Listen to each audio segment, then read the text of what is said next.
आदाब, नमस्कार, सत श्री अकाल दोस्तों। रेडियो खुशी 90.4 एफएम पर आपका स्वागत। मैं हूं आपका डिवाइन और दिलदार आरजे गुरवेल सिंह और रेडियो खुशी 90.4 एफएम पर आज हैं मेरे साथ फिर से प्रोफेसर कुलविंदर सिंह जी।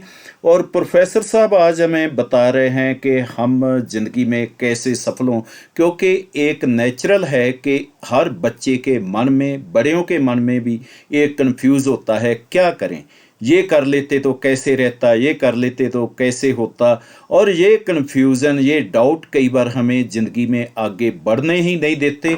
और कई बार तो हम जब अपनी मंजिल के पास पहुंचे होते हैं तो तब भी हमें वापस मोड़ लेते हैं। तो आइए हम जानते हैं प्रोफेसर कुलविंदर सिंह जी से कि हमें ज़िंदगी में क्या करना चाहिए, कैसे करना चाहिए, किस चीज़ की अहमियत ज़्यादा है, किसकी कम। और करते हैं प्रोफेसर कुलविंदर सिंह जी का रेडियो खुशी पर स्वागत। तो प्रोफेसर कुलविंदर सिंह जी, रेडियो खुशी 90.4 एफएम पर आपका फिर से स्वागत जी। सत श्री अकाल सर। हेलो, सत श्री अकाल प्रोफेसर कुलविंदर सिंह जी। प्रोफेसर कुलविंदर सिंह जी, रेडियो खुशी पर स्वागत जी। Hello hello. हाँ जी, हाँ जी, हाँ जी, रेडियो खुशी आपका पे स्वागत जी। आवाज एकदम से चली गई थी जी। Thank you sir, thank you. तो सर आज हमने बात ये करनी है कि जैसे जॉब है, बिजनेस है, प्रोफेशन है, इनमें कई बार बंदा उलझ सा जाता है। कभी वो सोचता है जॉब सबसे बेस्ट है, कभी वो कहता है बिजनेस में जाऊं और बहुत सारे लोगों को अपने साथ रखूं और बड़ा एक एम्पायर खड़ा करूं। और कई बार ये होता है कि वो कहता है प्रोफेशन में चला जाऊं। तो हम यही जानना चाहते हैं इनमें से सारी चीज़ों से क्या बेस्ट रहता है, कैसे इन चीज़ों को आप लेके चलेंगे, या कैसे जो है या लक्ष्यों की तैयारी कैसे करें। जी जी। जी आप। सर सबसे पहले तो ये कि ये तीनों चीजें अपने आप में कोरिलेट करती है, इंटरली रिलेटेड है। जॉब जो है वो एक ऐसा जरिया है जिसमें आपका समय आपके हुनर को कोई खरीद लेता है और बदले में एक समय का और एक हुनर का वो एक फिक्स सैलरी देता है। मान लीजिए आपको इतने घंटे में ये काम करना है और बदले में आपको इतनी सैलरी मिलेगी, उसे जॉब कहते हैं जी। और उसमें अगर आप काम अच्छे से करते हैं, सब चीजें अच्छे से निभाते हैं, तो धीरे धीरे धीरे करके आपको उसकी पोस्ट बढ़ती चली जाती है और वो आप नीचे से ऊपर, ऊपर से ऊपर, बाकी और काफी ऊपर आपका पोस्ट बढ़ जाएगी और आपका जिम्मेवारी बढ़ती चली जाएगी। ऐसा करने वाले तरीके को आप जॉब कह सकते हैं जी। और सेकंड नंबर पे हो गया बिजनेस। बिजनेस में आपकी कोई सैलरी नहीं होगी जी, आपकी कोई टाइम फिक्स नहीं होगा। आपको हो सकता है अनलिमिटेड टाइम शुरुआती दौर में लगाना पड़े जी। हो सकता है आपको आउट ऑफ द वे जाकर के वो सब काम भी करने पड़े जो काम आप सोच ही नहीं रहे थे। और कई बार तो अपनी जेब से इतना कुछ लगा दिया जाता है कि सब कुछ दांव पे लग जाता है। हाँ जी। और उसके अंदर आपको जो वापस आना है वो लाभ या हानि होनी, मुनाफा या घाटा।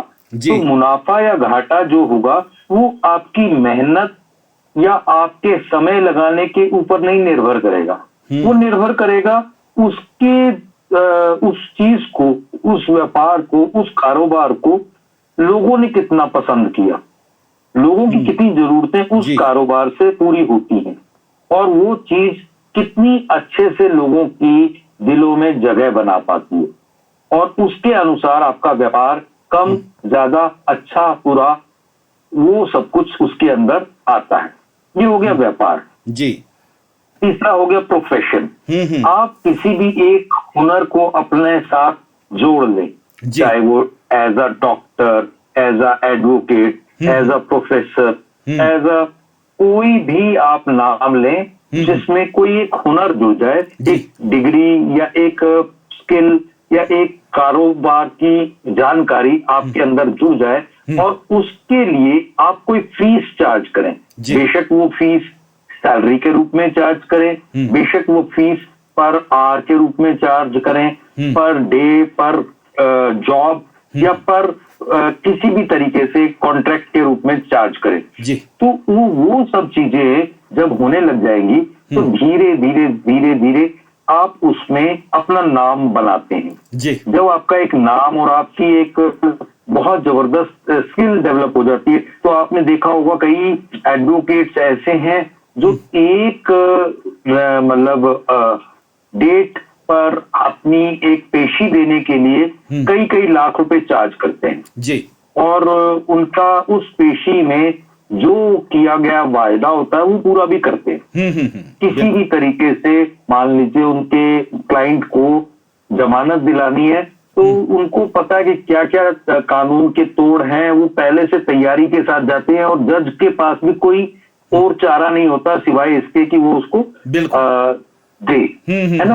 ये होता है प्रोफेशन जी। तो अब जॉब, बिजनेस और प्रोफेशन, जब किसी को पता लग जाएगा कि जॉब, बिजनेस और प्रोफेशन है क्या जी, मेरे स्किल्स इनमें से किसके साथ मैच करते हैं, मैं बहुत आलसी हूं या मैं बहुत हार्ड वर्कर हूं, मैं बहुत संयमित हूं या मेरी बहुत सारी इच्छाएं हैं जी, मेरे साथ क्या जुड़ा हुआ है, उन सब चीजों को पहचानना शुरू करें तो फिर तय करें कि मुझे बिजनेस करना है, जॉब करना है या प्रोफेशन में जाना है। अब इनमें ना तीन बातें, 3 S जो हैं वो बहुत सारी चीजों को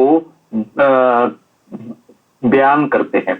एक संतुलन, अगर आपका संतुलन अच्छा है तो आप इन तीनों में से किसी में भी अच्छे कामयाब हो सकते हैं।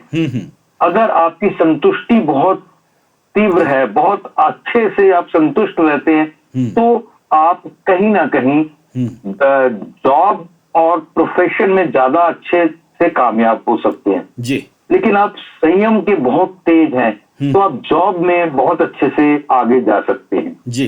तीसरा, 3 S जो हैं वो हर एक जगह बहुत ज्यादा रूप में काम आते हैं, वो तीनों बिजनेस में भी, जॉब में भी और प्रोफेशन में। वो है पहला S, शरीर। अगर आपने अपने शरीर को हमेशा चुस्त फुर्त, तंदुरुस्त और बहुत ज्यादा फिट रखा तो वो कभी भी किसी भी क्षेत्र में आपको हानि नहीं होने देगा जी। और शक्ति, आपके सोचने की, आपने के समझने की, आपके कार्य करने की शक्तियों को आप हमेशा विस्तार देते रहेंगे तो आप किसी भी तीनों में से हर एक जगह बहुत ही अच्छे से सक्सेसफुली आगे बढ़ पाएंगे। ठीक है सर, इसके है सहायता जी जी, बिल्कुल जी, बिल्कुल। अगर आप सबको सहायता देते हैं तो ये तीनों में आप आगे निकल पाएंगे, आपका तय करना आसान हो जाएगा। सर इसके साथ एक और क्वेश्चन आता है, मैं बात करूं तो ऐसे कि हम सीए में देखते हैं, सीए में जेकर 100 स्टूडेंट एडमिशन लेता है तो 100 से 4 ही स्टूडेंट होते हैं जो लास्ट में सीए बन पाते हैं, बाकी के सभी है जो छूट जाते हैं।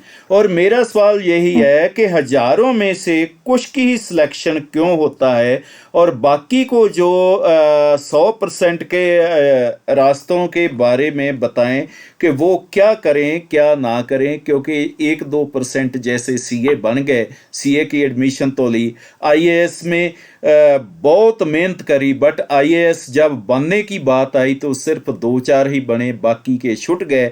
ऐसे लोगों को लाइफ में क्या करना चाहिए, क्या वो आगे करें? जी जी जी जी। सबसे पहली बात तो ये कि इसका मैं नियम मैं आखिर में बताऊंगा, लेकिन इससे पहले मैं बेसिक बातें बता दूं। 2 चीजें होती हैं जी, अगर कोई दौड़ में दौड़ना चाहता है तो उसको उस हिसाब से तैयारी करनी पड़ेगी और वो उस हिसाब से अपने शरीर को तैयार करेगा, अपनी स्टेमिना को बिल्डअप करेगा, अपने आप को बाकियों के हिसाब से आगे निकलने की कोशिश में बहुत तेजी से दौड़ के नियमों को पूरी तरह से फॉलो करते हुए दौड़ में आपको शामिल होना पड़ेगा जी। क्योंकि वो दौड़ में है तो वहां पर चाहे कुछ भी हो जाए जीतेगा एक ही, बिल्कुल। गोल्ड मेडल एक के पास ही जाने वाला है, सिल्वर मेडल एक ही के पास जाने वाला है और जो ब्रॉन्ज मेडल है एक ही के पास जाना है। चाहे सेकंड के 100वें हिस्से से ही कोई जीत जाए तो वो फर्क आने ही वाला है, बिल्कुल। तो इसलिए दौड़ में रहेंगे, दौड़ के नियमों का पालन करना ही पड़ेगा। तो जी। इसलिए 100 लोग बैठेंगे तो 4 सीए सेलेक्ट होंगे, बाकी के 96 या 98 या 90 को फेल होना ही पड़ेगा। जी। ये इसलिए है क्योंकि वो दौड़ का हिस्सा थे, और दौड़ में तो उतनों को ही सेलेक्ट किया जाएगा जितनों के पास वो कैटेगरी जी। फुलफिल कर पाए। रही बात बाकी के जो 96% है, 94% है, उनका 100% सिलेक्शन कैसे हो, उसकी प्रक्रिया जी। सर, उसकी सबसे बेहतरीन प्रक्रिया ये है कि आप दौड़ का हिस्सा बनना चाहते हैं या अपना संसार खुद गढ़ना चाहते हैं। जी। अलग पहचान बना के अपने आप को अच्छा अलग साबित करना चाहते हैं। देखिए, जिस जमाने में वो सारी फिल्में आ रही, जी, क्योंकि ये सुंदर होना बेहद जरूरी था। हाँ जी। बहुत सारा बलिष्ठ होना बेहद जरूरी। बिल्कुल जी, बिल्कुल। क्योंकि अभी थोड़ा सा सर का जो सिग्नल है वो हमारे से टूट रहा है। तो बात ये है कि ये एक दौड़ है, हम दौड़ में लगेंगे तो एक ही इंसान सक्सेस होगा, बट जेकर हम दौड़ की बजाय एक अपना ही फील्ड बना लेंगे तो अच्छे होंगे जी। वो बहुत सारी फिल्में आ रही थी जिन फिल्मों में हीरोइन का सुंदर होना बेहद जरूरी था, हीरो का बलिष्ठ होना और बहुत सारे विलेन्स को मार देने वाला ताकतवर होना बेहद जरूरी था। तो उस दौर में धर्मेंद्र, रेखा, ऐसी हीरोइंस के सामने भी उस समय स्मिता पाटिल या शबाना आजमी ने अपने आप को पीछे नहीं माना, उन्होंने अलग एक सिस्टम बनाया। वो सुंदर नहीं थे लेकिन वो एक्टिंग में कमाल थे। नसीरुद्दीन शाह, ओमपुरी, वो सुंदर नहीं थे, बलिष्ठ भी नहीं थे, लेकिन उन्होंने अपना एक अलग संसार पैदा किया, और ऐसा पैदा किया कि तो आगे आने वाले समय में एक पूरा का पूरा एक आर्ट फिल्म्स का एक बेहतरीन संसार बन गया। उसके लिए अलग दर्शक वर्ग तैयार हो गया। ऐसे ही हमें अपने आप को अपनी एक अलग पहचान देनी है। तो वो 96%, मुझे अच्छे से एक एग्जांपल की तौर पर पता है कि मेरी क्लास में हम 48 बच्चे थे जब हमने पास आउट हुए। तो मैं 48 में से आज 4 या 5 के बारे में पता लगा कि वो नहीं रहे, उनकी डेथ हो चुकी है। लेकिन बाकी के जो 40-42 के करीब बच्चे हैं, वो सारे के सारे अपने अपने फील्ड में ना केवल सफल हैं, बहुत सफल है। कोई तो आर्मी के ब्रिगेडियर्स और जनरल बन चुके हैं, कोई तो यूनिवर्सिटी के प्रोफेसर्स हैं, कोई बिजनेस में बहुत बड़े टाइकून्स हैं, कोई किसी फील्ड में, कोई किसी फील्ड में, कोई किसी फील्ड में, हर कोई अपने अपने फील्ड में बेहतरीन है। यानी कि 100% सफलता। जी जी। जब मैं पढ़ाता था तो मैंने उस समय बहुत बार ऐसा देखा कि ये बच्चा तो यार कुछ भी नहीं कर सका, इसके अंदर तो कुछ भी क्षमताएं नहीं है। लेकिन मेरी एक आदत थी, पता नहीं कैसे ये आदत मेरे अंदर पैदा हो गई। मैं इसके लिए भगवान का बड़ा शुक्रगुजार हूं। मैंने किसी को बोला नहीं कि यार तू अच्छा नहीं है जी, तू बेहतरीन नहीं है, तेरे अंदर ये कमी है। मेरे मुंह से अचानक ऐसे ही निकल जाता था, बेटे उससे जी जी जी, वाकया ही हम जिक्र तो बहुत बढ़िया करेगा, तो एक दिन कमाल करेगा। हाँ जी, बिल्कुल बिल्कुल, ये कॉन्फिडेंस के कारण होता है, और टीचर का काम ही कॉन्फिडेंस को बढ़ाना होता है। जब एक बच्चे में अच्छा कॉन्फिडेंस आ जाता है तो वो लाइफ में बहुत अच्छे तरीके से मैं उसको कहता जी, बहुत बढ़िया करेगा, तू एक दिन कमाल करेगा, तेरा दिल बहुत बड़ा। और मेरी हैरानी की बात ये है कि आज उनमें से कई करीब वो ऐसे वाले बच्चे 70% होते थे या 50% होते थे, लेकिन 50% अच्छे वाले जो थे वो ठीक है, सफल हुए, अच्छा लगा, उनके बारे में अच्छी मतलब खुशी होती है। लेकिन जो अच्छे नहीं थे, पढ़ाई में कामयाब नहीं थे, उनमें से कईयों के तो अपने स्कूल है आज की डेट में, बिल्कुल, उनमें से कईयों के तो अपने कॉलेजेस हैं, उनमें से कईयों के तो अपनी गैस के गोडाउन्स हैं, कईयों की मोटर कार की बहुत अच्छी अच्छी वो हैं, क्या कहते हैं, शोरूम्स हैं जी। मैं उनमें से कई बच्चों को, होटल्स की चेन है उनके पास, 3-5 होटल्स हैं जी। तो कहने का भाव, और ऐसा नहीं था कि वो सारे अमीर घरों से थे, लेकिन उन्होंने अपने आप को पहचाना, अपनी अलग एक दुनिया बनाई और करते करते आगे बढ़ते बढ़ते बढ़ते आज वो कुछ तो जो लग रहा था कि तो बनेगा आईएएस वगैरह, एक दो तो ऐसे थे जो मिस्टर इंडिया रहे जी। बच्चे। तो मतलब कहने का भाव ये है कि आपकी पढ़ाई आपका साथ देगी कि नहीं देगी ये पक्का नहीं है, लेकिन आपकी जो हुनर है, आपकी जो स्किल्स हैं, आपकी जो एटीट्यूड है, वो आपको बहुत दूर तक लेके जाएगी, ये पक्की बात है। बहुत बढ़िया सर, और आशा करते हैं कि नेक्स्ट फ्राइडे को ऐसे ही इसी टॉपिक को कंटिन्यू रखेंगे और इसमें बहुत कुछ ऐसा है जो हमारे स्टूडेंट्स के लिए और लाभदायक हो सकता है। और बहुत बहुत धन्यवाद सर, आप रेडियो खुशी 90.4 एफएम पर आते हैं और बच्चों को ये बातें बताते हैं। तो दोस्तों, मैं बता देना चाहता हूं कि आप सुन रहे थे रेडियो खुशी 90.4 एफएम पर professor Kulvinder Singh ji, motivational speaker and life coach को। और सर हमें बता रहे थे कि ज़िंदगी में कैसे हम आगे बढ़ सकते हैं, पॉजिटिव रहें तो सब कुछ हमारे हाथ में आ सकता है। बस इतना ही है कि हम अपना जो संसार है वो समय बसाएं और हम दूसरों की दौड़ में तो दौड़ें बट पीछे भी रह जाएं, कोई बात नहीं, अपनी दौड़ अलग से दौड़ी जा सकती है।